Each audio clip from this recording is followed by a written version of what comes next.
Last month in Paris, world leaders reached an historic agreement that provides concrete framework to reduce carbon emissions.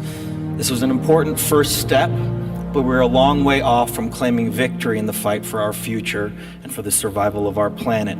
The Paris Agreement was a call to action, but it's now up to all of us to build this progress with ingenuity and a commitment to change.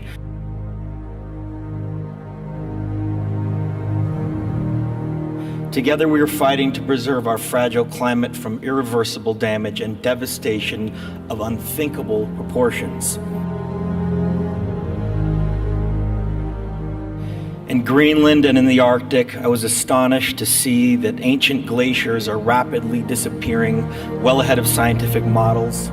In India, I met farmers who have seen their crops, their very livelihood, literally washed away by historic flooding. There's no doubt to the world scientific community that this is a direct result of human activity, and the effects of climate change will become astronomically worse in the future.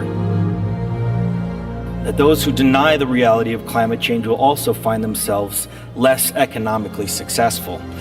We simply cannot afford to allow the corporate greed of the coal, oil, and gas industries to determine the future of humanity.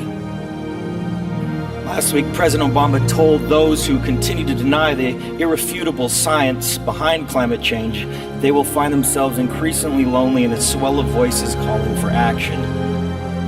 Those entities with a financial interest in preserving this destructive system have denied and even covered up the evidence of our changing climate. Enough is enough. You know better. The world knows better. History will place the blame for this devastation squarely at their feet.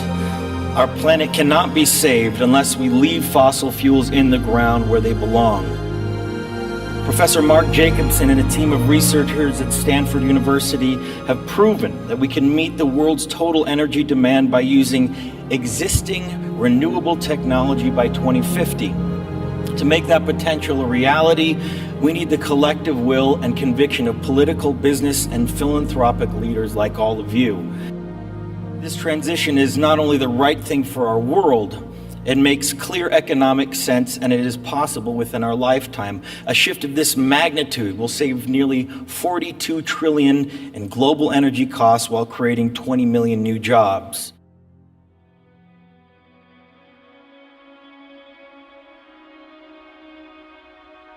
Over the last several years, organizations and individuals worth $3.8 trillion have already committed to divest their fossil fuel holdings and replace them with new investments in clean, renewable energy projects. And leaders like Bill Gates, Mark Zuckerberg, Jeff Bezos have already pledged to help build a zero-emissions future. I ask you to join them, because if we all do our part and act with bold leadership, we can achieve major, meaningful progress. It is not only an inevitable transition, it is also imperative for the future of our planet. 15 years ago today, I developed my foundation to focus on these critical issues. 3% of all philanthropic giving goes towards the protection of our only home, planet Earth. I'm pleased to announce today a $15 million grant and new commitment from LDF to fast-track cutting-edge sustainability and conservation projects around the world. So much can be done if we all work together. With your help, we can quickly identify and fund the most innovative and effective projects that have the greatest potential to avert the crisis we face. As I look across this room, I'm optimistic that our ability to convene the most significant and influential minds on the planet can result in the global transition necessary to protect both our society and our natural world. The challenges before us require each and every one of us to take action. We owe this to ourselves, but more importantly, we owe it to future generations who are counting on all of us. Thank you all very much, and thank you for this great honor.